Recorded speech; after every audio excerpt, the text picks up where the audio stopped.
जय जय राजस्थान, अलबेलो राजस्थान। सावण आयो हे सखी, थारी काई मनोहार करा। आहा थाल भरा गज मोतियारा, ऊपर नैन धरा। आहा। सावन के महीने के बारिश के मौसम की रंगत ही न्यारी होती है।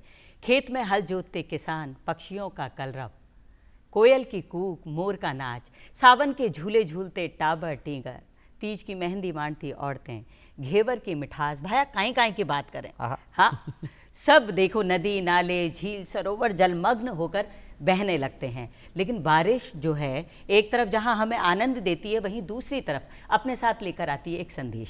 वो कहती है मुझसे खेलो, नहाओ, नाचो, कूदो, मस्त रहो, लेकिन मुझे व्यर्थ ना करो।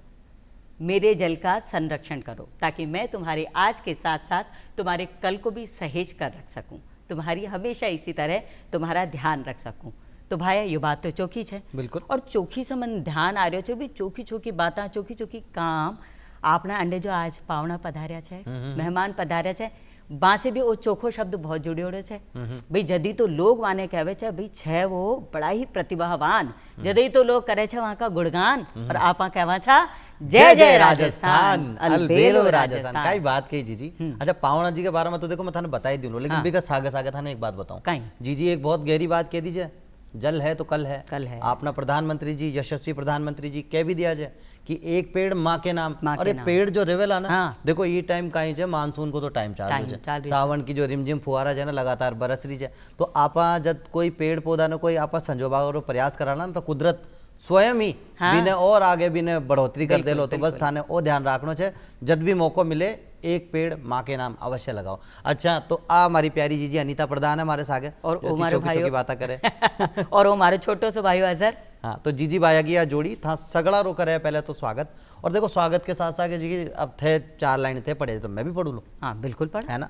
तो देखो, रिमझिम रिमझिम सी छाई फुहार, रिमझिम सी छाई फुहार, और इया गावे है मेघ मल्हार। कहीं बात रिमझिम सी छाई फुहार, इया गावे है मेघ मल्हार, के चेहरा पे आ जावे सै के मुस्कान। और जीजी भाया की जोड़ी कहीं के वे जय जय राजस्थान, अलबेलो राजस्थान। और जीजी देखो हरियाली अति छागी है ना। हाँ। जो राजस्थान के तई यहाँ कियो जावे है ना, हमारा दोस्त जो दूसरा राज्य में रहे ना, मन फोन कर कहवे कि भाई था को राज्य तो बहुत सूखो है। हाँ। सूखी भूमि है। मैं नहीं नहीं, मात्रा थोड़ी उल्टी लगा दी थे, सूखी नहीं सुखी भूमि है। और सुखी क्यों है?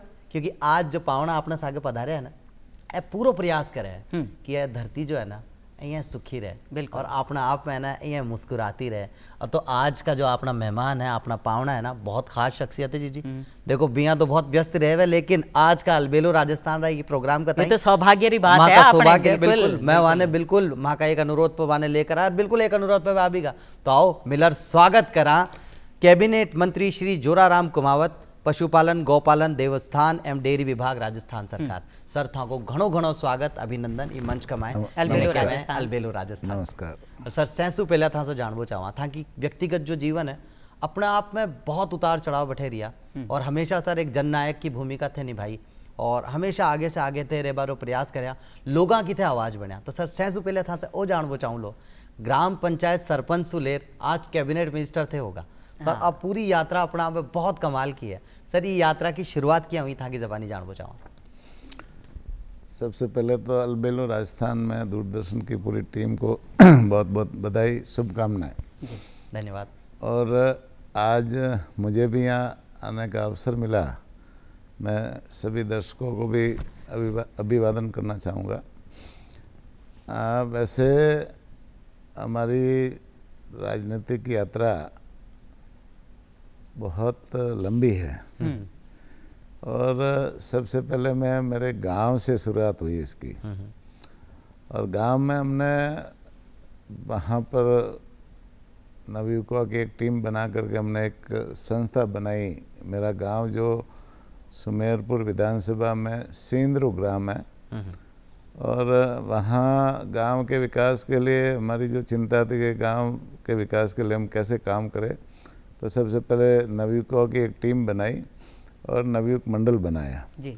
और नवयुवक मंडल बना करके उस सारी टीम ने मुझे वहाँ अध्यक्ष बनाया, और गांव के सर्वांगीण विकास के लिए हमने लगातार, चाहे वो धार्मिक मंदिरों का विकास हो स्कूलों का विकास हो, शमशान घाटों का विकास हो, या समरसता कायम करनी गांव में, और सभी वर्गों को साथ लेकर के चलते हुए गांव का संपूर्ण विकास कैसे हो, इस दिशा में ग्राम पंचायत के साथ में भी सहयोग करके हमने लगातार वहाँ काम किया। और वो काम करते करते करते फिर सन 2000 आया तो ग्राम पंचायत के चुनाव आए। ग्राम पंचायत के चुनाव आए तो उस समय गांव वालों ने मुझे बुलाकर कहा कि आपको हम सरपंच बनाते हैं।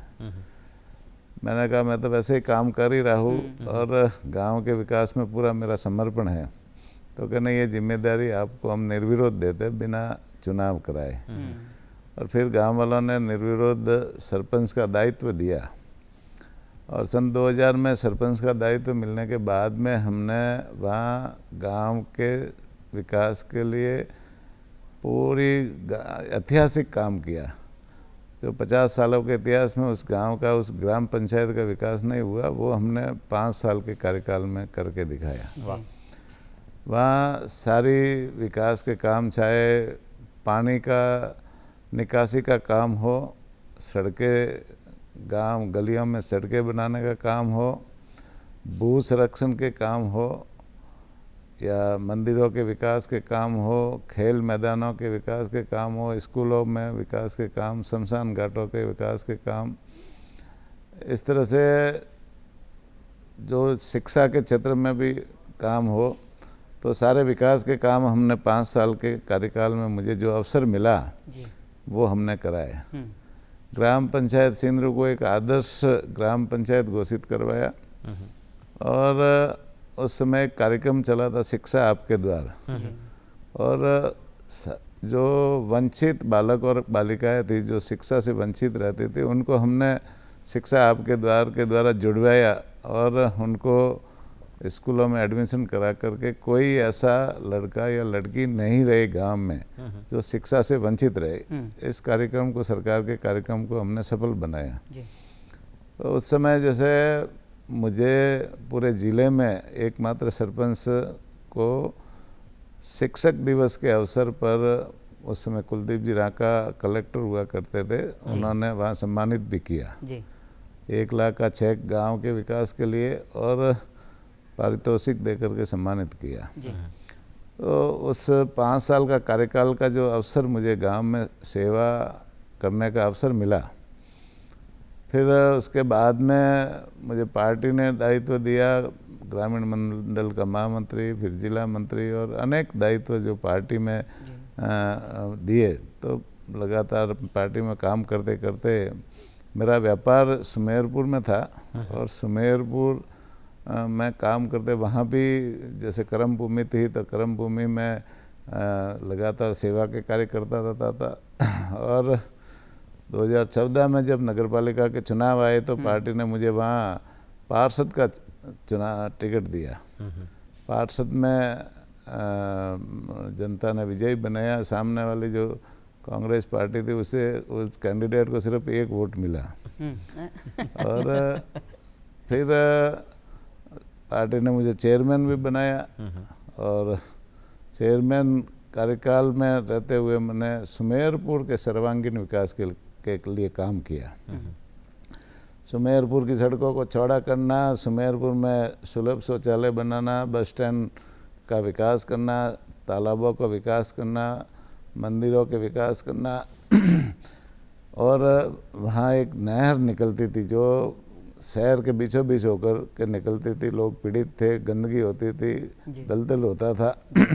उसको नहर को अंडरग्राउंड पाइपलाइन से ढकवाना, और गांव गलियों में सीवरेज लाइन को सुचारू रूप से चलाना, अच्छी सड़कें बनाना, सड़कों को चौड़ी करना, और पानी, बिजली, शिक्षा, चिकित्सा, सड़कों के मामले में सर्वांगीण विकास उस समय किए वहाँ पे। एक सुमेरपुर को आदर्श सिटी बनाने का, विकसित सिटी बनाने का काम उस कार्यकाल में हमने किया। सभी जनप्रतिनिधियों का सहयोग लेते हुए, सभी कार्यकर्ताओं का सहयोग लेते हुए एक ऐतिहासिक काम किया। और उसी दरमियान 2018 में विधानसभा के चुनाव आए तो पार्टी ने मुझे चेयरमैन रहते हुए विधायक का टिकट दिया जी। और विधानसभा में जनता के आशीर्वाद से 32,932 वोटों से ये बहुत बड़ी जीत रही है। बहुत बड़ी जीत जीते। है, हाँ। और जीत करके विधानसभा में आया तो विधानसभा में भी जो जनता का सहयोग मिला, जनप्रतिनिधियों का सहयोग मिला और सुमेरपुर क्षेत्र के सर्वांगीण विकास के हमने काम किए। सभी क्षेत्रों में बिजली, पानी, शिक्षा, चिकित्सा, सड़कें, कोई क्षेत्र में हमने कोई विकास के कामों में बाकी नहीं रखी। सरकार हमारी नहीं थी, फिर भी अधिकारियों के सहयोग से वहाँ सुमेरपुर के लिए जो चीज़ें आवश्यकता थी वो हमने काम किया। भाया वो कहवे छे ना वसुधैव कुटुंबकम, बिल्कुल, मतलब सबका साथ, संपूर्ण सबका जो विकास। वसुधा है वही हमारा परिवार है, बिना ये सोचे कि वो किस तबके का है, किस ऊंच नीच को न मानते हुए।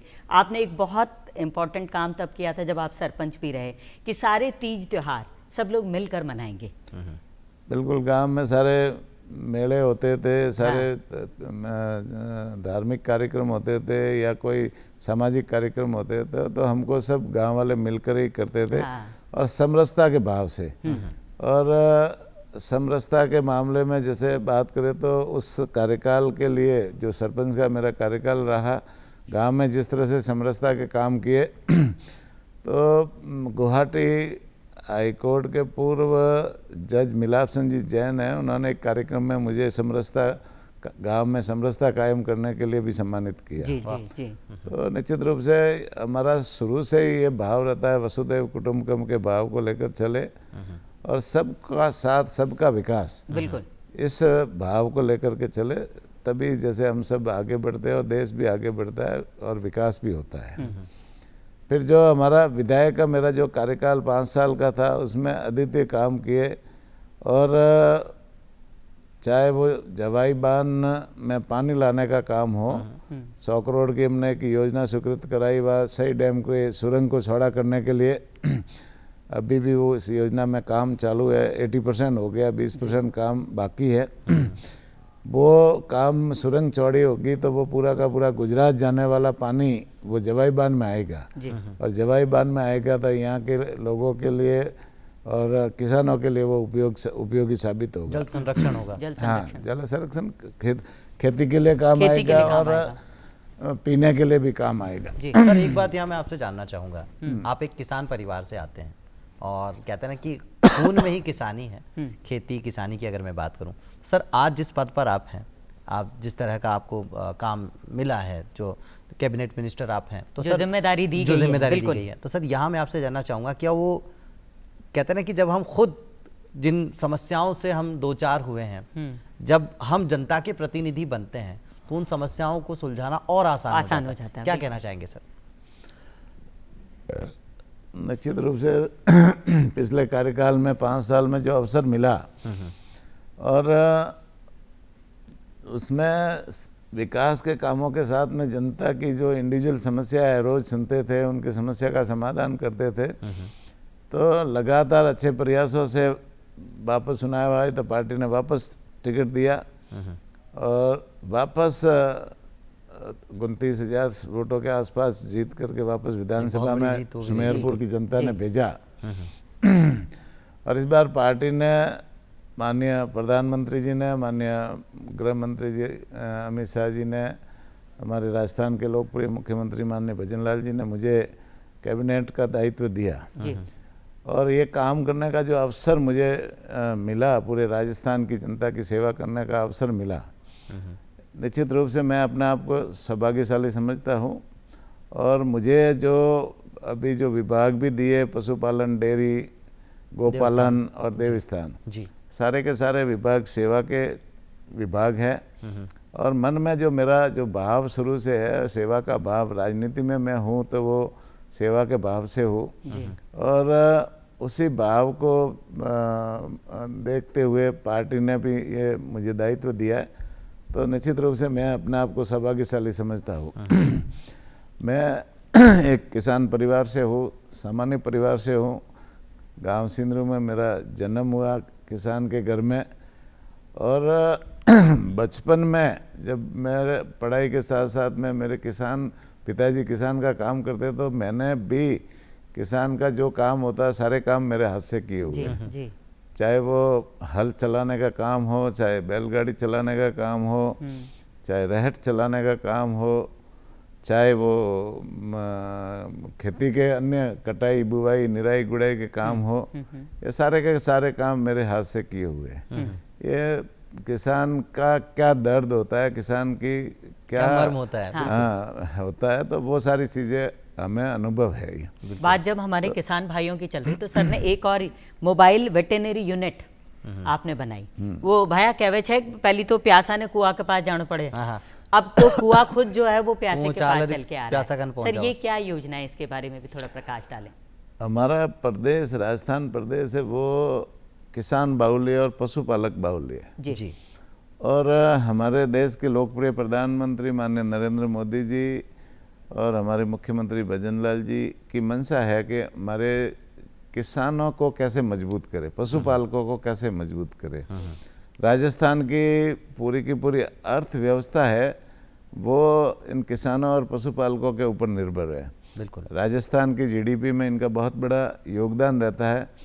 तो माननीय प्रधानमंत्री और मोदी जी की मंशा के अनुसार हमने यहाँ पर जैसे राजस्थान में पशुओं के इलाज के लिए बहुत सारी चिकित्सा संस्थाएं हमने कर्मोन्नत 300 से ज़्यादा इस 18 महीने के कार्यकाल में चिकित्सा संस्थाएं कर्मोन्नत की है। 700 नए उपकेंद्र हमने खोले हैं। डॉक्टरों की जो भर्ती है वो भी पहले अटकी हुई थी, तो हमने 726 डॉक्टरों की भर्ती कोर्ट से फैसला करवा करके वो भी उनको नियुक्ति करवाई है। और इलाज के लिए जैसे सब पंचायतों में या हर गांव में चिकित्सा संस्थाएं नहीं खुल सकती, इसलिए माननीय मुख्यमंत्री जी ने एक मोबाइल वेटरनरी यूनिट की शुरुआत की भारत सरकार के सहयोग से। और उसमें एक पूरे राजस्थान में 536 गाड़ियाँ हमने शुरू की है। एक गाड़ी में डॉक्टर है, कंपाउंडर है, एलएसए है और एक ड्राइवर कम हेल्पर है। उसमें सभी तरह की पशुओं के इलाज की दवाइयाँ है। और उसमें ऑल कॉल सेंटर मतलब 1962 नंबर कॉल सेंटर नंबर है। पशुपालक या किसान घर बैठा कोई फ़ोन करे कि मेरे घर में 2 पशु बीमार है, 4 बीमार है या 10 बीमार है, वो कॉल सेंटर पर लिखाएगा तो वो हमारी गाड़ी डॉक्टरों की टीम समेत पशुपालक के घर जाकर के इलाज करने का काम करेगी। और निःशुल्क इलाज है, किसी तरह की दवाइयों का पैसा लेते नहीं, निःशुल्क पूरी तरह से इलाज है। तो ये जो पशुपालकों के घर जाकर के इलाज करने की सुविधा है, ये पहली बार हमारी राजस्थान की सरकार माननीय मुख्यमंत्री जी भजनलाल जी के नेतृत्व में हुई है। तो ये निश्चित रूप से मानव के इलाज के लिए जैसी प्राथमिकता होती है वैसी के वैसी हमारी सरकार पशुओं के इलाज के लिए भी प्राथमिकता से काम कर रही है। हमारे समय समय पर वैक्सीनेशन के काम होते हैं। अलग अलग पशुओं में अलग अलग तरह की बीमारियां आती है, तो उन बीमारियों के लिए हम अलग अलग तरह के वैक्सीनेशन के कार्यक्रम साल भर में चलाते रहते हैं। अभी हमारा एक वैक्सीनेशन का कार्यक्रम चल रहा है। बीच में लंपी आई थी तो गौ माता की मौत हुई थी। पिछले साल भी हमने चलाया था। इस साल भी हमने 1 करोड़ 11 लाख के आसपास वैक्सीनेशन करने का लक्ष्य रखा है। और गांवों में गायों का वैक्सीनेशन अभी चल रहा है। तो ये पशुओं के इलाज की हमारी प्राथमिकता है और निश्चित रूप से आने वाले समय में हम इसको और भी मजबूती के साथ में गांव ढाणी तक पशुओं के इलाज की व्यवस्था हम करेंगे। वाह क्या बात है सर। एक बात और मैं जानना चाहूँगा, मंगला पशु बीमा योजना ये भी एक तरह की ऐसी योजना है जहाँ 40,000 तक का मुफ्त इलाज कवर किया जाता है उस बीमा के तहत, उसके बारे में भी थोड़ा प्रकाश डालें सर। पहले मनुष्य का बीमा तो होता था लेकिन पशुओं का बीमा नहीं होता था। तो कोई पशु की मौत होती थी तो निश्चित रूप से उनका कोई मुआवजा पशुपालक को नहीं मिलता था। माननीय मुख्यमंत्री जी ने ये एक योजना शुरू की, मंगला पशु बीमा योजना। और उसमें बीमा करने की प्रावधान है। ऑनलाइन पोर्टल खुलता है। ऑनलाइन पोर्टल के बाद में जिन पशुपालकों का आवेदन होता है, आवेदन होने के बाद में हम उनका बीमा करते हैं। पहले उनका हेल्थ सर्टिफिकेट बनाते हैं, फिर उसका बीमा पॉलिसी बनाते हैं। और जिन पशुओं का बीमा, इसमें 5 कैटेगरी के पशु है, दुधारू गाय, भैंस, भेड़, बकरी और ऊंट, इन 5 कैटेगरी के पशुओं का बीमा किया जाता है। बीमा होने के बाद में यदि किसी बीमाधारी पशु की मौत हो जाती है तो बड़े पशु का 40,000 रुपया और छोटे पशु भेड़ बकरी का 4-4 हज़ार रुपया बीमा क्लेम मिलता है। तो ये पशुओं की आर्थिक स्थिति को मजबूत करने के लिए एक सरकार की तरफ से एक योजना शुरू की है, जिससे बीमारियां आती रहती है, जाती रहती है, और कब पशु की मौत हो जाए, ये कोई मौसमी बीमारियां भी खूब आती है, कई बार एक्सीडेंट होता है उससे भी मौत हो जाती है, कई बार जहरीली घास खाने से या जहरीला जानवर डसने से मौत हो जाती है। तो ये पशुपालकों के मजबूती के लिए माननीय मुख्यमंत्री जी ने योजना शुरू की है, जिसका लाभ अभी पशुपालकों को मिल रहा है। क्या बात है सर। तो एक बार हमारे तमाम दर्शकों को हम बताना चाहेंगे, आज की जो खास मुलाकात अलबेलो राजस्थान के इस मंच पे है, कैबिनेट मिनिस्टर श्री जोराराम कुमावत जी के साथ हम लगातार बातचीत कर रहे हैं। सर, आज की ये मुलाकात तो खास है ही, लेकिन आज के दिन से जुड़ा कुछ इतिहास है, वो भी बड़ा खास है, जिसे हम कहते हैं हाजिरी खास बात। तो आए सर, हाजिरी खास बात पर नजर डालते हैं, उसके बाद बातचीत का सिलसिला फिर जारी रखते हैं आपसे। तो आओ चला जी। चलो।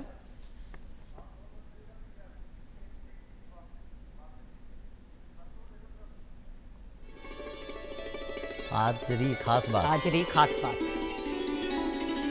आज का इतिहास से जुड़ी हुई खास बातें हैं। 23 जुलाई 1856 को महान स्वतंत्रता सेनानी और भारतीय राष्ट्रवादी नेता बाल गंगाधर तिलक का जन्म हुआ था। ये 23 जुलाई से जुड़ी खास महान क्रांतिकारी चंद्रशेखर आजाद का जन्म 23 जुलाई 1906 को हुआ था। चंद्रशेखर आजाद, इन्होंने अपना पूरा जीवन देश की आज़ादी की लड़ाई के लिए कुर्बान कर दिया। चंद्रशेखर बेहद कम उम्र में देश की आज़ादी की लड़ाई का हिस्सा बने थे और तमाम उम्र आज़ाद रहे और मौत भी आज़ाद पाई इन्होंने। 1829 में अमेरिका के विलियम ऑस्टिन बोर्ट ने टाइपोग्राफ का पेटेंट कराया, जिससे बाद में टाइपराइटर का विकास हुआ। वाह, ये देखिए 23 जुलाई की खास बातें। राष्ट्रीय प्रसारण दिवस हर साल 23 जुलाई को मनाया जाता है। इस दिन 1927 में इंडियन ब्रॉडकास्टिंग कंपनी ने मुंबई स्टेशन आकाशवाणी से रेडियो प्रसारण शुरू किया था। 1927 में 23 जुलाई के दिन ही की गई थी ये बात, और उस समय इस सेवा का नाम भारतीय प्रसारण सेवा इंडियन ब्रॉडकास्टिंग कॉरपोरेशन रखा गया था। ये देखिए, हमारे दूरदर्शन के लिए भी बहुजन हिताय बहुजन सुखाय जो आकाशवाणी कहता है, और सत्यम शिवम सुंदरम हमारा दूरदर्शन कहता है आप सभी से। आकाशवाणी की स्थापना 1927 में 23 जुलाई के दिन की गई थी, और उस समय इस सेवा का नाम भारतीय प्रसारण सेवा इंडियन ब्रॉडकास्टिंग कॉरपोरेशन रखा गया था। और ये एक ऐसी, मतलब कहते हैं ना कि देश में आज एफएम और निजी चैनलों की भरमार है, लेकिन एक वक्त था जब समाचार और मनोरंजन का एकमात्र साधन रेडियो और दूरदर्शन ही हुआ करते थे। सत्यम शिवम सुंदरम, यही तो है हमारी श्रेष्ठ पहचान। 2012 स्वतंत्रता सेनानी और समाज सेविका का लक्ष्मी सहगल का निधन हुआ था 2012 में। इन्हें भी हम श्रद्धांजलि करना चाहेंगे इस मंच के माध्यम से। 2016 में भारत में जन्मे प्रसिद्ध चित्रकार SH रजा का निधन हुआ था। इन्हें भी हम इस मंच के माध्यम से श्रद्धांजलि अर्पित करना चाहेंगे। 1993 छत्तीसगढ़ के स्वतंत्रता सेनानियों में से एक लक्ष्मण प्रसाद दुबे का निधन भी आज ही के दिन हुआ था, 23 जुलाई को। इन्हें भी हमारी बहुत बहुत श्रद्धांजलि। महमूद, जी हाँ, आप सबको बता दें, महमूद का जन्म, फिल्म सितारा महमूद, जिनका जन्म 29 सितंबर 1932 को हुआ था और 23 जुलाई 2004 को उनका निधन हो गया था। वे अभिनेता मुमताज़ अली के बेटे थे। महमूद ने बाल कलाकार के रूप में भी काम किया और बाद में 1943 में अशोक कुमार की फिल्म किस्मत से बॉलीवुड में कदम रखा। एकमात्र ऐसे कॉमेडियन, एकमात्र ऐसे कलाकार जो बहुमुखी, कहते हैं ना, प्रतिभा के धनी थे। महमूद, जिनका पूरा नाम महमूद अली है, एक भारतीय प्रसिद्ध अभिनेता, हास्य कलाकार, गायक, निर्देशक और निर्माता थे। उन्हें हिंदी फिल्मों में हास्य भूमिकाओं के लिए जाना जाता है। अपने 4 दशक से अधिक के करियर में उन्होंने 300 से अधिक फिल्मों में काम किया। क्या बात है। तो ये आज का जुड़ा, आज के 23 जुलाई से जुड़ा हुआ ये इतिहास है। और मैं सोच रही भाया, अत्ता काम कर लिया हमारा जो मेहमान आपना पधार्या छे, आपा कहीं सोचा था कि एक ही काम में यहाँ कर जो बहुत कर लियो। और सर के पास तो मतलब इतने सारे डिपार्टमेंट, इतने सारे विभाग हैं, कैसे कर लेते हैं सर? तो कैबिनेट मिनिस्टर श्री जोराराम कुमावत जी से ये सवाल पूछा गया है। मैं बता दूं कि वो कहते हैं ना सर कि वाकई में एक जिंदगी में हम एक लक्ष्य निर्धारित करें, वो हमारे लिए बहुत बड़ा हो जाता है। आप तो सर मतलब जो काम करते हैं बहुत कमाल करते हैं, तो सर आपसे ही जानना और चाहेंगे। विभाग भी भाया ऐसा जइया देव स्थान से तो भगवान जी निश्चित की रूप कृपा से ये हमारी दिनचर्या का इच्छा होता है और मन में सेवा का भाव होता है, और सेवा के भाव से हम इस क्षेत्र में जुड़े हुए हैं, विचारधारा से जुड़े हुए हैं। और राष्ट्र प्रथम, देश हमारे लिए प्रथम है। हमारा देश कैसे मजबूत हो, हमारा देश कैसे विकसित हो, हमारा देश कैसे आत्मनिर्भर हो, इस भाव को लेकर हम आगे बढ़ने वाले लोग हैं। तो निश्चित रूप से मन में जो संकल्प होता है कि हमको ये करना है, तो उस संकल्प को पूरा करने के लिए हम पूरी ताकत लगाते हैं। और इसी भाव को लेकर हमारे पास में जो जो जिम्मेदारियां मिलती है, ये एक तरह से जिम्मेदारी है। पार्टी ने जो दायित्व दिए, सरकार की तरफ से जो दायित्व दिए हुए, वो एक जिम्मेदारियाँ है। और जिम्मेदारियों को हम एक लक्ष्य हासिल करने की बात ही, उसके में पूरी ताकत झोंकते हैं, पूरी मेहनत करते हैं। सुबह से लेकर रात को 12-1-2 बजे तक काम करते हैं। इसलिए उन सारी जिम्मेदारियां हैं ना, वो सफलतापूर्वक निर्वहन होती है। और मन में आदमी कोई संकल्प ले ले तो निश्चित रूप से वो संकल्प पूरा होता है। भगवान भी उसका साथ देता है, लेकिन काम करने की इच्छा शक्ति होनी चाहिए। ये तस्वीर में देख भी पा रहे हैं हम, सावन का ये महीना चल रहा है और शिवलिंग पर जिस तरह से आप बिल्कुल दिखाई पड़ता है सर, जो देवस्थान जिस तरह का आपको खुद को भी वो जो पद मिला है, और वाकई कितना आपके करीब है। अच्छा सर, यहाँ मैं आपसे जानना चाहूँगा, एक किसान भली भांति समझेगा इस बात को, मिटा दो अपनी हस्ती को अगर कोई मर्तबा चाहो, कि दाना खाक में मिलके ही गुले गुलजार होता क्या है। बात है। और अपने आप को बीज की भांति इस ज़मीन में, वो हमारी मातृभूमि जो हमें बहुत कुछ देती है, लेकिन अगर हम सेवा भाव रखें तो हम भी इसकी सेवा कर सकते हैं। ये आपकी पूरी जो आपका व्यक्तित्व है इससे झलकता है। सर, यहाँ मैं आपसे जानना चाहूँगा, बुज़ुर्गों के लिए भी एक ख़ास तरह का जो देवस्थान या यूँ कहूँ कि तीर्थ स्थान के लिए जो तीर्थ यात्राएं हैं, उन्हें सुगम करने के लिए नई नई योजनाएं शुरू आपके माध्यम से हुई हैं। सर, आपकी ज़बानी जानना चाहेंगे वो वरिष्ठ नागरिक तीर्थ यात्रा जो रेल का निर्माण योजना किया, जो जिसकी हम बात करते हैं। इस बार हमारे लोकप्रिय मुख्यमंत्री माननीय भजन लाल जी ने जो हमारी वरिष्ठ नागरिक तीर्थ यात्रा चल रही है, उसमें बहुत सारा नवीनीकरण किया है, बहुत सारा नवाचार किया है। और वैसे तो हम पिछले साल हमने 30,000 लोगों को, वरिष्ठ नागरिकों को, जो 60 साल से ऊपर के नागरिक होते हैं, उनको देश भर के बड़े बड़े तीर्थ स्थानों का हमने 30,000 लोगों को यात्रा कराई थी जी। और 6,000 लोगों को पशुपतिनाथ नेपाल की यात्रा कराई थी। लेकिन मुख्यमंत्री जी ने इस बार कहा कि भाई ये जो वरिष्ठ नागरिक है वो हमारे माता पिता के समान होते हैं। और ग्रामीण अंचल में कई ऐसे परिवार होते हैं जो देश भर के बड़े तीर्थों पे जा नहीं पाते, नहीं पहुंच पाते जी। समय का भी उनको कभी अभाव होता है, या कभी जैसे आर्थिक स्थिति भी उनकी अलाउ नहीं करती, जिससे वो बड़े तीर्थों की यात्रा जानकारी भी नहीं हो पाती, या और कुछ भी कई बार जानकारी भी नहीं होती और कर भी नहीं पाते। तो माननीय मुख्यमंत्री जी ने कहा कि इस यात्रियों की संख्या को बढ़ाओ, जिससे ज़्यादा से ज़्यादा लोगों को इसका अवसर मिले। तो इस बार बजट में घोषणा की कि हम 30,000 की जगह 50,000 यात्रियों को ये यात्रा कराएंगे और 6,000 यात्रियों को पशुपतिनाथ नेपाल की यात्रा कराएंगे। तो पिछली बार 36,000 थी, इस बार हम 56,000 लोगों को यात्रा कराएंगे। अरे वाह, क्या बात है। और पहले सादी ट्रेन में यात्रा कराते थे, लेकिन मुख्यमंत्री जी ने कहा कि वरिष्ठ जन है, हमारे माता पिता के समान है, और उनको गर्मी के मौसम में या अन्य मौसम में ट्रेन में किसी तरह की तकलीफ नहीं हो, इसलिए उन्होंने उस ट्रेन को एसी करो। क्या बात है। तो हमने उस ट्रेन को एसी कर दिया। जी जी। और अभी जैसे एसी ट्रेन में सारी यात्राएं शुरू है। और आने वाले समय में भी सारी की सारी ट्रेनों से यात्रा एसी होगी। हवाई यात्रा भी नेपाल की होगी। साथ ही साथ में अभी जैसे जो हमने जो ट्रेन को है इस बार राजस्थान की लोक संस्कृति के हिसाब से डिजाइन किया है। उस ट्रेन के ऊपर हमने राजस्थान की जो हमारी गौ माता है, गाय को भी दिखाया है, राज्य पशु ऊंट भी दिखता है, यहाँ के किले, यहाँ के धरोहर है वो भी दिख रहे हैं, यहाँ के तालाब भी दिख रहे हैं, यहाँ के ऐतिहासिक मंदिर भी दिख रहे हैं, और राजस्थान की लोक संस्कृति है वो भी दिख रही है। तो इस तरह से ट्रेन को एक नई डिजाइन में हमने किया है।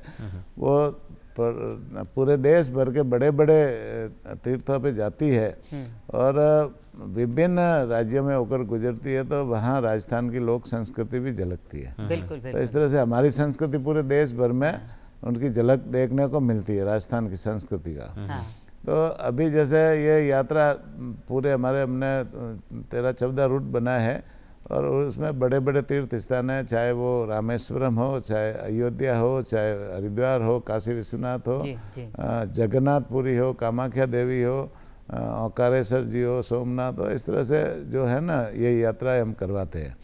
इस बार हमने वाघा बॉर्डर को भी जोड़ा है। जी। लोगों की रुचि उसमें है कि हम सीमा पर भी जाना चाहते हैं और वाघा बॉर्डर को भी जोड़ा है। साथ ही साथ में एक और जैसे वहाँ सिख धर्म के जो स्थान है, हाँ, अमृतसर भी, अपना स्वर्ण मंदिर है और ये अमृतसर सारे भी जो जोड़ा है, हाँ। पटना साहिब है बिहार में, वो जी, भी जोड़ा है, जी जी। और महाराष्ट्र में नांदेड़ साहिब है, उनको भी जोड़ा है। हाँ, तो इस तरह से सभी तीर्थ, जैन तीर्थ भी उसमें शामिल है, कई और भी तीर्थ है। उसमें करीबन 35 से 40 बड़े बड़े तीर्थ स्थान है वो देश भर के, जो जिनकी यात्रा हम करवाते हैं। भगवान के आशीर्वाद के साथ साथ बड़े बुजुर्गों का निश्चित रूप आशीर्वाद भी से हमारे हमेशा। जो इस मुख्यमंत्री जी है वो एक धार्मिक प्रवृत्ति के है और भगवान श्री कृष्ण के भक्त है। हाँ, और उनकी हमेशा मंशा रहती है कि मंदिरों के विकास कैसे हो और जनता को ज़्यादा से ज़्यादा कैसे इससे जोड़े। भाई मंदिर हमारी आस्था का केंद्र है, मंदिर हमारी साधना का केंद्र है, मंदिर हमारी आराधना के केंद्र है और मंदिर हमारी सनातन संस्कृति, जो वसुदैव कुटुंबकम के भाव को लेकर चलने वाली हमारी जो सनातन संस्कृति है, हमारी सनातन संस्कृति में हम मानव कल्याण की तो बात करते ही है, हर मानव के कल्याण की बात करते हैं, साथ ही साथ हम पशु पक्षियों के कल्याण की भी बात करते हैं, हम नदियों को भी पूजते हैं, हम तालाब को भी पूजते हैं, हम पशुओं को, गौ माता को भी माता मानते हैं, उनको भी पूजते हैं, हम पहाड़ों को भी पूजते हैं, पत्थर को भी पूजते हैं, हम अग्नि को भी देवता मानते हैं। तो हम यहाँ सृष्टि पर रहने वाले सभी जीव जंतु और मानव कल्याण की बात करते हैं। तो इसी को भाव को आगे बढ़ाते हुए हमारी सनातन संस्कृति को कैसे मजबूत करें, जो वसुदैव कुटुंबकम के भाव को लेकर चलने वाली हमारी संस्कृति है। तो माननीय मुख्यमंत्री जी ने इन संस्थाओं को मजबूत करने के लिए इस बार जो हमारे देवस्थान विभाग के जो मंदिर है, जो लंबे समय से उपेक्षित थे, उनके जीर्णोद्धार या वहाँ सुविधाएं विकसित नहीं हो रही थी, तो माननीय मुख्यमंत्री जी ने 161 करोड़ रुपए की घोषणा की और उन मंदिरों के विकास के लिए हम काम कर रहे हैं। उनकी डीपीआर भी बन रही है, स्वीकृतियाँ भी निकल रही है और उनके विकास की भी काम कर रहे हैं। और भी बहुत बड़े बड़े जो राजस्थान में मंदिर है, चाहे वो खाटू श्याम जी हो या और भी जैसे वेणेश्वर धाम हो, सावलिया जी का मंदिर हो, चाहे गोगा मेडी का मंदिर हो, रामदेवराज का मंदिर हो, बाबा रामदेव जी का मंदिर हो, वीर तेजा जी जैसे धाम है, मीराबाई जैसे धाम है।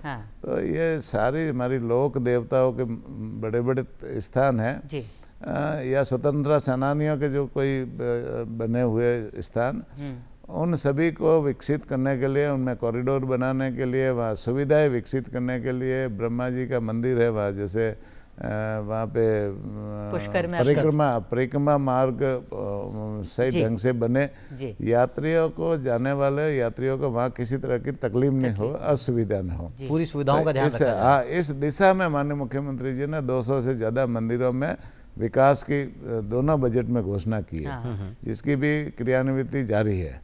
तो इस तरह से मंदिरों के विकास के लिए भी हमारी सरकार काम कर रही है। तो भाया पहले होता ही था, मंदिरों में जाते थे तो इतनी भीड़ होती थी और धक्का और ये सब। अब हम देखते हैं कि ज्यादातर मंदिरों में वो जो लाइन सिस्टम अच्छे से कर दिया है ना बना के, तो व्यवस्थित रखा है। बिल्कुल, वहाँ मतलब किसी को, लोगों को तकलीफ नहीं हो, पूरी सरकार की तरफ से पूरी व्यवस्था है, प्रशासन की तरफ से पूरी व्यवस्था होती है। कई मंदिर ऐसे हैं जो हमारा विभाग चलाता है, कई मंदिर ऐसे हैं जो वहाँ के संस्थाएं चलाती है, ट्रस्ट चलाते हैं, वहाँ के समितियाँ चलाती है। तो प्रशासन उनके साथ में मिलकर के भी यात्रियों को किसी की तरह की तकलीफ नहीं हो, इस दिशा में हमेशा काम करता है, हमारी सरकार काम करती है, जिससे ज़्यादा से ज़्यादा मंदिरों या धार्मिक स्थलों, सभी धार्मिक स्थलों पर लोग जाए, अपनी आस्था के केंद्र है वह जाए। तो आस्था के केंद्र पर लोग जाते हैं तो उनकी है ना भगवान के प्रति श्रद्धा होती है और वहाँ से भगवान का आशीर्वाद भी मिलता है। तो आशीर्वाद मिलता है तो उनका अपना अपना परिवार, हमारा समाज सुख शांति समृद्धि से रहता है। सर ये आपने बताया देवस्थान जो जिस तरह से कल्याण का काम लगातार जो सरकार है, वर्तमान सरकार कर रही है, आप कर रहे हैं सर, इसके साथ साथ एक और जो मुझे लगता है कि लोगों के गौर और फिक्र में जानी चाहिए बात, डेयरी संघों का जो मजबूती देने का काम आपने किया है, क्योंकि डेयरी विभाग भी आपके अंतर्गत ही आता है, इस मंत्रालय के अंतर्गत आता है। तो सर आपसे ये जानना चाहेंगे, ये अपने आप में, क्योंकि आप चूंकि एक किसान परिवार से हैं, मैं बार बार लगातार कहता चला जा रहा हूँ, और जहाँ पशुपालन की बात की जाती है, डेयरी विभाग अपने आप में एक ऐसा विभाग है जहाँ से लोग जो हैं न सिर्फ अपनी आय का एक साधन मानते हैं, बल्कि पशुओं का, जैसा कि लगातार आप बता रहे हैं कि मोबाइल वेटरनरी जो सुविधाएं हैं उसके द्वारा पशुओं का इलाज भी हो रहा है, और फिर उन्हीं पशुओं को आप उनकी ब्रीड्स को बहुत अच्छे से उनका ख्याल रखते हुए डेयरी विभाग को भी एक बहुत उन्नत तरीके से क्रियान्वित कर रहे हैं। तो सर आपसे ये जानना चाहेंगे, डेयरी विभाग का जिस तरह का मजबूती करने का काम आपने किया है, नई नई भर्तियाँ इस विभाग में की है, उसके बारे में थोड़ा सा बताएं सर। वैसे डेयरी एक रोजगार का अवसर है, बिल्कुल, और किसान और पशुपालकों के लिए ये डेयरी सेक्टर बहुत ही मायने रखता है। किसान दिन भर अपनी, जो किसान खेती से जुड़ा हुआ है वो पशुपालन से जुड़ा हुआ है, और जो पशुपालक है वो खेती से जुड़ा हुआ है। बिल्कुल जी। तो आपस में एक दूसरे से मिले हुए, आपस में कड़ी जुड़ी हुई है, कड़ी जुड़ी हुई है जी। तो हमारी माननीय मुख्यमंत्री जी और प्रधानमंत्री जी की मंशा है कि किसान और पशुपालकों को मजबूत कैसे करें जी। और फसल, किसान तो कई बार क्या है, वर्षा आधारित फसल पे निर्भर रहता है। हाँ जी। कई बार अतिवृष्टि हो जाती है, किसान की फसल नष्ट हो जाती है। कई बार जैसे बरसात नहीं आता, अकाल पड़ जाता है, किसान की फसल खराब हो जाती है या फसल पकती नहीं जी। लेकिन पशुपालन एक ऐसा व्यवसाय है जो रोज चलता है जी। और पशुपालन से मतलब जो इसके ऊपर जो जीविकोपार्जन करने वाले हैं वो परिवार, कभी उनको संकट देखने की जरूरत नहीं, रोज उनका व्यवसाय चलता रहता है और वो परिवार को पालन पोषण कर सकते हैं। जी। तो इसी को मायने रखते हुए हमारे सहकारिता मंत्री माननीय अमित शाह जी भी लगातार प्रयासरत रहते हैं कि सहकारिता के सेक्टर को हम कैसे मजबूत करें, और इसी दिशा में हमारा जो डेयरी का सेक्टर है उसको हम दिन दुना और भी मजबूत करने की दिशा में चल रहे हैं। वैसे हमारे पूरे राजस्थान में 24 डेयरी संघ है और उसके ऊपर एक RCDF जो उसका नियंत्रण करता है ये है। तो अभी हमारे जो डेयरी संघ है वो मजबूती के साथ में काम कर रहे हैं और किसानों को रोजगार के अवसर कैसे जल्दी से ज़्यादा मिले इस दिशा में काम करें। इन सेक्टरों को मजबूत करने के लिए माननीय मुख्यमंत्री जी ने 2 बजट हुए, 2 बजट में 700 करोड़ के आसपास हमको जैसे ये घोषणाएं, बजट में घोषणाएं की है, जिससे इन डेयरी में जो हमारे पुराने कोई संयंत्र लगे उनको हम नवीनीकरण कर सके, कई कैटल फीड के प्लांट नए लगा सके, कई हमारा जो है ना कैपेसिटी उनकी जो कई छोटी है तो उसको बढ़ा सके। तो इस दिशा में माननीय मुख्यमंत्री जी ने 700 करोड़ के आसपास घोषणाएं की है। माननीय मुख्यमंत्री जी की एक योजना और है, मुख्यमंत्री दुग्ध उत्पादक संबल योजना, उसके बारे में बताएं, क्योंकि सर सीधा जो एक प्रति लीटर 5 रुपए तक का जो एक बेनिफिट जो सीधा खातों में अनुदान के रूप में पहुंच रहा है, सर वो भी आपसे जानना चाहिए। अभी जैसे इस डेयरी सेक्टर को मजबूत करने के लिए ही हम जैसे जो प्रयास रहते हैं कि भाई पहले तो हमारे ढांचों को और मजबूत करें जी, और उनमें दूध लेने की कैपेसिटी बढ़े जी। आज राजस्थान पूरे भारत में दूध उत्पादन के मामले में दूसरे स्थान पर है जी, और धीरे धीरे दूध का उत्पादन और कैसे बढ़े, पशुपालकों को और मजबूती कैसे मिले, इस दिशा में हमारी सरकार काम कर रही है। इस सेक्टर में जैसे दूध कलेक्शन करती है वो ज़्यादातर महिलाएं करती है। ज़मीनी स्तर पर दूध गायों भैंसों का जो दूध निकालती है वो महिला निकालती है। फिर वो जैसे दूध को हमारी बूथ समितियों पर लाने का काम भी महिलाएं करती है। तो ये महिलाओं के सशक्तिकरण के क्षेत्र में ये बहुत ही एक अच्छा अवसर होता है। हमारी जीजी तो सुना बहुत राजी होगी अटल। हाँ, तो बिल्कुल रोजगार का ये सशक्त महिलाओं के रोजगार के का ही मतलब एक ये सशक्त माध्यम जो माध्यम एक है। है, बिल्कुल। और इस दिशा में हमारी सरकार भी काम करे। हमारी जो डेयरी की समितियाँ बननी होती है, दूध संकलन केंद्र, फर्स्ट स्टेज होता है दूध संकलन केंद्र, फिर बाद में समितियाँ बनती है उसकी, समितियों के बाद में वहाँ बीएमसी लगती है, और बीएमसी के बाद में वो दूध वहाँ से कलेक्शन होकर के हमारी डेयरी संघों में आता है, और वहाँ डेयरी संघ में आकर के वो दूध की हम पैकिंग थैलियाँ बनाते हैं, पैकिंग करके वापस बेचते हैं, और उससे घी बनाते हैं, उससे दही बनाते हैं, छाछ बनाते हैं, और दूध के विभिन्न तरह के प्रोडक्ट, आइसक्रीम बनाते हैं। तो ये जो महिलाओं को रोजगार देने का ये सबसे बड़ा माध्यम है, और 50% हमारी जो महिला है इस रोजगार से जुड़ी हुई है।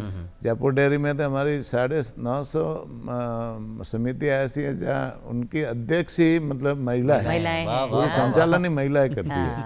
तो इस दिशा में जैसे अभी हमारा महिला आयोग की अध्यक्ष है विजया राहटकर ताई, उनके साथ में हमारी MOU हुआ है, और महिलाओं को हम और कैसे प्रशिक्षित करें। तो अभी हमने जैसे हमारी यहाँ की 50 महिलाओं को एक समूह को लेकर के वहाँ बनासकांठा डेयरी जो है पालनपुर में है, वहाँ हम लेके गए थे, और वहाँ उनका प्रशिक्षण भी कराया।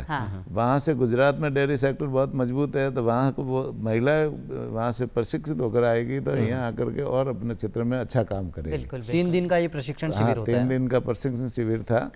तो इस तरह से महिलाओं को हम अभी पूरे राजस्थान में अलग अलग संघों में सभी जगह इनका प्रशिक्षण शिविर रखेंगे, और उनको डेयरी सेक्टर में कैसे और मजबूती मिले, एक महिला आत्मनिर्भर कैसे बने, और आत्मनिर्भर बनते हुए इस रोजगार को, इस अवसर को कैसे अपने परिवार के लिए और अच्छा करे। तो इस दिशा में हम ये प्रशिक्षण शिविर अभी और आयोजित सभी संघों में करेंगे, तो आने वाले समय में उसका भी लाभ मिलेगा महिला को। दूसरी रही जैसे दूध के कलेक्शन की, जैसे हम सरकार की तरफ से किसानों और पशुपालकों को प्रोत्साहित करना चाहते हैं कि भाई आप जो दूध बेचते हो हमारी चरस डेयरी में दो, तो हम चरस डेयरी से जो दूध आपका ऊंचे दाम में लेंगे, अच्छे दाम दे करके लेंगे, और साथ में 5 रुपए का बोनस माननीय मुख्यमंत्री जी ने किसानों और पशुपालकों को अलग से दे रखा है, अनुदान के रूप में कि भाई उनका सशक्तिकरण कैसे हो, किसानों को और मजबूती कैसे मिले, इस दिशा में 5 रुपए का बोनस है, और ये राशि सीधा उनके बैंक खातों में पहुंच जाएगी। पूरे DBT के माध्यम से उन किसानों के, जो किसान हमारी डेयरी में, चरस डेयरी में दूध देता है, उन्हीं किसानों को हम 5 रुपए का बोनस देते हैं, और सीधा DBT के माध्यम से उनके खातों में वो 5 रुपए पहुंचता है। किसी तरह का बीच में कोई मतलब गड़बड़ नहीं हो सकता, ऑनलाइन सीधा उनके खातों में पहुंचता है। ये पारदर्शिता भी पूरी बनी हुई है। हम पूरे अच्छा सर, ये पारदर्शिता के चलते ही अभी मैं, चूंकि वक्त मुझे अभी इजाजत देता नहीं है, लेकिन मैं पूछना चाहूंगा, अभी जो माननीय गृह मंत्री जी की यात्रा रही जयपुर की, राजस्थान की, उस यात्रा में एक खासा आपको मतलब ये कहते हैं ना कि न सिर्फ आपके द्वारा किए गए काम की प्रशंसा की गई, और अगर मैं बात करूं सहकार यात्रा में राजस्थान कॉर्पोरेटिव डेयरी फेडरेशन, उसको लेके विशेष शब्दों भी जो माननीय गृह मंत्री साहब अमित शाह साहब ने आपके लिए कहे, बिल्कुल वो कैसा लगता है? बिल्कुल पूरे एग्जीबिशन में अभी माननीय गृह मंत्री जी यहाँ पधारे, जयपुर पधारे, तो हमारा जो वो RCDF का जो लगा हुआ था कैंटीन, तो वहाँ पर हमारे उत्पाद देख करके, हमारी महिलाओं के सशक्तिकरण के काम देख करके, हमारे डेयरी के जो है ना सारी चीज़ें देख करके उन्होंने वहाँ पूरी प्रशंसा की, और निश्चित रूप से माननीय गृह मंत्री सहकारिता के क्षेत्र में बहुत कुछ करना चाहते हैं, और भी उनको मजबूत करना चाहते हैं।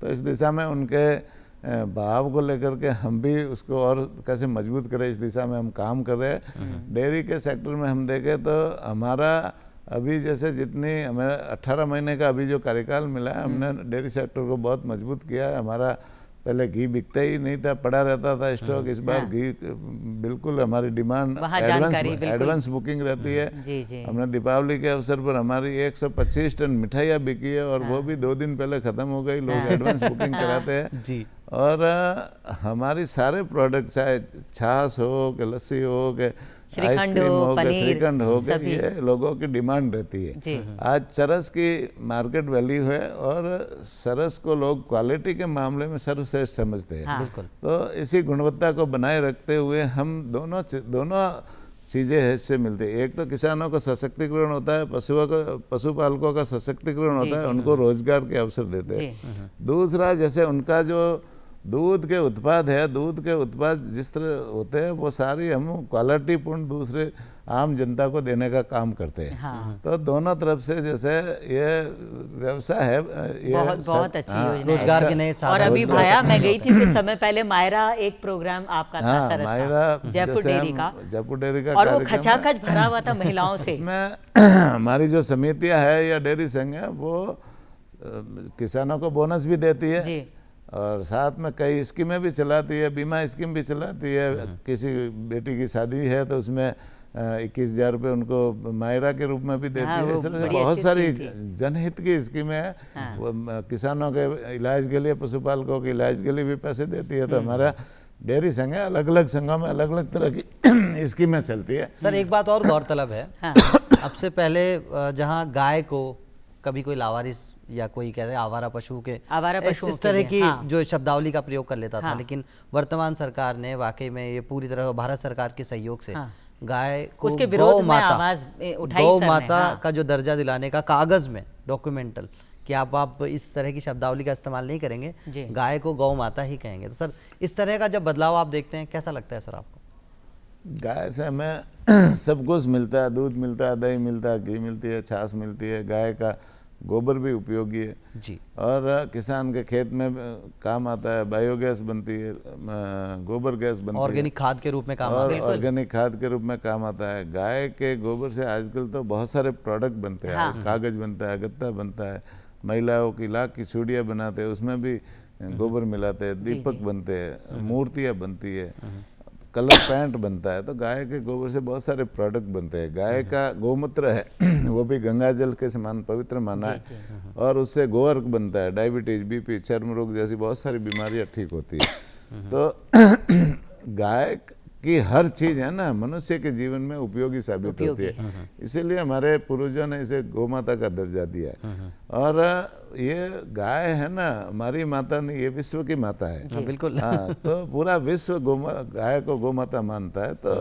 निश्चित रूप से हम सब लोग गाय की सेवा करें सब, और गाय को माता के रूप में माना है तो उसके माता के रूप में पूजे और उनका संरक्षण, सेवा और संरक्षण करे। साथ ही साथ में कई लोग इसे आवारा शब्द से पुकारते थे। जी। तो गाय हमारी भाई माता है तो वो आवारा तो हो ही नहीं सकती ना। इसलिए हमने इसको आदेश में एक संशोधित करवा करके गाय को कोई आवारा नहीं बोले, बेसहारा या बेसहारा बोले। मतलब उसे क्या है कि जैसे इसके कोई न कोई मालिक तो है ही भाई। उन्होंने जब दूध देती है घर में रखते हैं और दूध नहीं देती है तो वो रोड पे छोड़ देते हैं। जी। नंदी की उपयोगिता अब जैसे कम हो गई। जी। पहले नंदी खेत में बैलगाड़ी चलाने के लिए काम आता था, रेट चलाने के लिए काम आता था, हल चलाने के लिए काम आता था। जी। तब तक तो उसका उपयोग था, अब उपयोग नहीं, इसलिए उसको रोड पे छोड़ देते हैं। तो उसको निश्चित रूप से हम लोग आवारा नहीं बोले और बेसहारा या निराश्रित बोले। ये हमने आदेश में संशोधित करके करवाया, तो जिससे हम आमजन से भी अपील करते हैं कि गो वंश को कोई आवारा नहीं बोले, उसे बेसहारा या निराश्रित बोले। और सर इस कड़ी में कई गौशालाएं भी अभी खुली हैं आपके माध्यम से, आपकी सरकार के माध्यम से, उनके बारे में कुछ कहना चाहेंगे सर आप? वैसे तो हमारी राजस्थान में 4,000 से ज़्यादा गौशाला है और उनमें पात्र गौशालाओं को हम अनुदान देते हैं। नंदीशालाएँ भी है, नंदीशालाओं को 12 महीने का अनुदान देते हैं, गौशालाओं को 9 महीने का अनुदान देते हैं और 15 लाख के आसपास गोवंश उसमें संधारित है। और पूरे 12 महीने में 1200 करोड़ के आसपास ये गौशालाओं को अनुदान देते हैं। कई गौशालाओं के निर्माण के लिए भी अनुदान देते हैं, नई गौशाला खोलने के लिए भी अनुदान देते हैं, पहले जो चल रही है उनके विकास के लिए भी अनुदान देते हैं। तो निश्चित रूप से गायों की जो निराश्रित गोवंश है, बेसहारा गोवंश है, उनकी सेवा के लिए हम गौशालाओं को और मजबूत करने के लिए काम करते हैं। नहीं, वैसे इस बार माननीय मुख्यमंत्री जी ने 2 घोषणाएं पहले बजट में भी की और इस बजट में भी की। पहले अनुदान बड़े गोवंश को 40 रुपये दिया जाता था और छोटे गोवंश का 20 रुपये था, लेकिन माननीय मुख्यमंत्री जी ने गायों के प्रति जो हमेशा सहानुभूति रखते हैं, उन्होंने दोनों बार पहले बजट में 10% बढ़ाने की घोषणा की, दूसरे बजट में 15% बढ़ाने की घोषणा की और अब हम लोग 40 की जगह 50 रुपये और 25 रुपये का अनुदान देते हैं, जिससे गौशालाओं को और मजबूती मिल रही है। गौशाला संचालक जो सेवा भाव से इस क्षेत्र में जुड़े हुए हैं, उनकी ताकत और बढ़ रही है, जिससे वो और मजबूती के साथ में गोवंश की सेवा कर सके। इतने विभागों को संभालते हुए भी आप कभी ऐसे नहीं लगा कि थक गए? हमेशा वो ऊर्जा जो आप में बनी रही, तो मतलब ये युवाओं में भी हमारी बनी रहे, ताकि वो देश को मतलब प्रतिनिधित्व कर सके, राजस्थान को आगे बढ़ा सके। सर, उनके लिए कोई छोटा सा एक संदेश। निश्चित रूप से आदमी के अंदर काम करने की इच्छा शक्ति होनी चाहिए जी। यदि किसी आदमी के सामने कोई लक्ष्य है और मन में भाव है, तो वो उस काम के प्रति रुचि रखेगा, तो निश्चित रूप से वो काम में सफलता भी मिलेगी और काम में आनंद भी आएगा। जी। और बिना रुचि के काम करेगा तो फिर वो उसमें आनंद नहीं आएगा। और जिसमें आनंद, जिस आदमी को, व्यक्ति को किसमें आनंद मिलता है, वो काम करना चाहिए। बिल्कुल, बिल्कुल। भाई, तो ये जो कभी इच्छा है इसे संकल्प में बदलना है। हाँ, ये बातें सुन के सर की वो 2 लाइनें याद आ गई कवि दुष्यंत की, कौन कहता है आसमां में सुराख हो नहीं सकता, एक पत्थर तो तबीयत से उछालो यार। अच्छा सर, इतनी बातें हुई हैं, वक्त अब हमें इजाजत नहीं दे रहा है, लेकिन बावजूद उसके अलबेलो राजस्थान है, अलबेला मंच है, एक शख्सियत ऐसी है हमारे सामने जिनके बारे में हम जितना जानना चाहते हैं वक्त उतना ही कम दिखाई और सुनाई पड़ता है। लेकिन सर, कुछ सवाल हैं जो आपके व्यक्तिगत पहलू, अगर मैं कहूँ कि व्यक्तिगत कुछ निजी आपसे बातें हम करना चाहें, तो सर इजाज़त है आपकी? बिल्कुल, इजाज़त देते हैं आप? तो सर हम आपसे सबसे पहले पूछते हैं अलबेलो अंदाज का ये पहला सवाल, आपका पसंदीदा भोजन? सात्विक भोजन जो भी है वो मेरा सबसे पसंदीदा है। वाह। हाँ। सर, कबड्डी या क्रिकेट? वैसे मैं बचपन में स्कूल के समय में कबड्डी और खो खो ज़्यादा खेलता था। बाद में थोड़ी बहुत, उस समय क्रिकेट था ही नहीं, लेकिन बाद में धीरे धीरे क्रिकेट भी है, या क्रिकेट के प्रति भी रुचि रहती है। तो अब भी मौका मिलता है तो खेलते हैं सर कभी कभी? मौका मिलता इतनी व्यस्तताओं के बीच में। अच्छा सर, कोई ऐसा धार्मिक स्थान या कोई ऐसा मंदिर जो दिल के बेहद करीब है? मेरे गांव का जो मंदिर है, खेड़ा देवी मंदिर है, अम्बे माता का मंदिर है। और शुरू से ही वहाँ मेरी आस्था का केंद्र है जी। और वहाँ मैंने लंबे समय तक वहाँ काम भी करवाया और वहाँ मेरी आस्था है ये। और दूसरा है मेरे कुल देवता खेतला जी का मंदिर है जी, जो पाली जिले में ही है, सोनाना खेतला जी, जो बहुत भव्य मंदिर है और भव्य मेला लगता है, लोक संस्कृति का मेला। आपके पसंदीदा राजनीतिक, या यूं कहूं कि आपके पसंदीदा राजनेता? वैसे तो प्रेरणा के स्रोत तो अटल बिहारी वाजपेयी जी है और उनके जो है ना, उनका दर्शन निश्चित रूप से हम सब के लिए मार्गदर्शन होता है। और अभी हमारे लोकप्रिय प्रधानमंत्री माननीय नरेंद्र मोदी जी का जो जिस तरह से राजनीति में काम करने का तरीका है, देश के सशक्तिकरण के लिए काम करने का तरीका है और एक विजन लेकर चलने का उनका जो तरीका है, राष्ट्र प्रथम के भाव को लेकर के, और एक जैसे उनके भाव को एक तरह से देखो कि संकल्प, मन में एक संकल्प, कोई ऐसा प्रधानमंत्री आज तक नहीं हुआ जिन्होंने पहले से ये संकल्प लिया कि हम 2047 हमारे आज़ादी के 100 साल पूरे होंगे, तब तक इस देश को आत्मनिर्भर बनाएंगे, इस देश को विकसित देश बनाएंगे। इतनी अच्छी सोच के साथ होगा तो बिल्कुल आगे बढ़ेगा। इस सोच के व्यक्तित्व है, इसलिए वो हमारे आदर्श है, उनकी प्रेरणा से हम चलते हैं। तो सर वक्त इस समय इजाजत नहीं देता, आप इस मंच पे आए, तो दोस्तों हमारे साथ कैबिनेट मंत्री श्री जोराराम कुमावत जी, तो सर बहुत बहुत धन्यवाद आपका।